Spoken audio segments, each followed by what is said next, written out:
Welcome to Crisis in Perception, where we examine the system shaping our world, one book at a time. You ever hear someone say that? It's just how the economy works.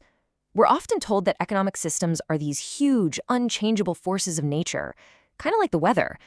And when you think about it that way, it feels, well, pointless. Maybe even a little crazy to question them. But that's the big question, isn't it? Because here's the thing, the economy isn't some law of physics, it's a system. And like any system, it was designed. It had architects, it has blueprints, and it was built with very specific goals in mind. So, to get a handle on the dominant economic system we're all living in, we're going to dive into the core ideas from Noam Chomsky's book, Profit Over People. The name for this system? It's called neoliberalism.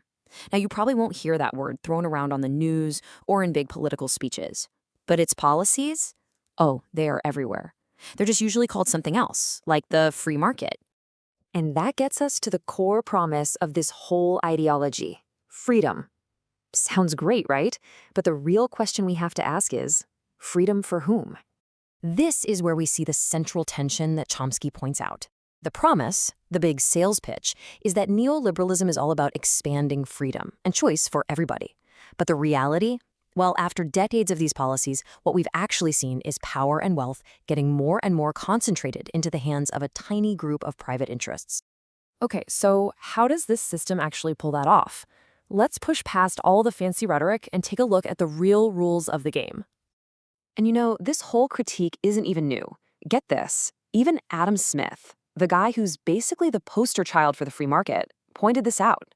He said that the most powerful people, he called them the principal architects, have always used the power of the government to help themselves, no matter what it costs the rest of us. So here's the really crucial part. Under this system, it's like there are two different rule books. You and I, the public, we're told we have to accept market discipline and austerity. But the most powerful corporations, they get to demand and receive government protection. I'm talking about things like massive bank bailouts or huge tax subsidies. It's basically a safety net for the powerful, paid for by, well, everyone else. And what happens then? You get the rise of what are basically private tyrannies. These are huge corporations that have an incredible amount of influence over our jobs, our environment, even our technology. But they have almost zero democratic accountability to the public they have such a big impact on. And it makes sense, right? As this unaccountable private power gets bigger and bigger, the public sphere, our shared space, just naturally shrinks. And that's how our democracy can start to feel, well, more like a show than a real process. It's got the form, but not the substance. Let me try to make this a little more concrete with a metaphor. Okay, just imagine a public library. You know, a real cornerstone of the community, open and available to everybody. And now, imagine that library is quietly sold off to a private corporation. The building, it looks exactly the same. The sign on the door, it still says public library. But now, all the important decisions are being made behind closed doors, and they're based on maximizing profit, not serving the public good. See, the form is still there, but the substance, that real public control, is totally gone. The ultimate result of all this, Chomsky argues, is that we stop being citizens and start being just consumers.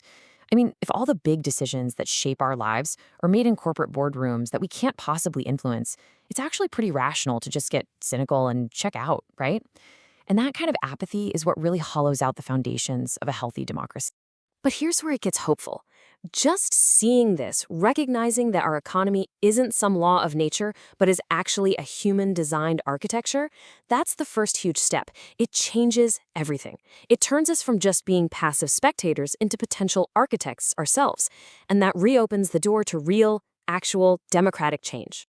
So that leaves us with one last really powerful question to think about. If our economy was designed to serve the interests of a few, can we, the public, redesign it to serve the interests of the many? Now, this has just been a super quick look at some of the core ideas in Profit Over People by Noam Chomsky. To really get into the details, we absolutely encourage you to check out the book itself, or, hey, borrow it from your local library. For the full long-form deep dive into this book and its ideas, follow the link in the description. If you enjoy systems-level analysis like this, please subscribe and comment with books or topics you'd like us to explore next.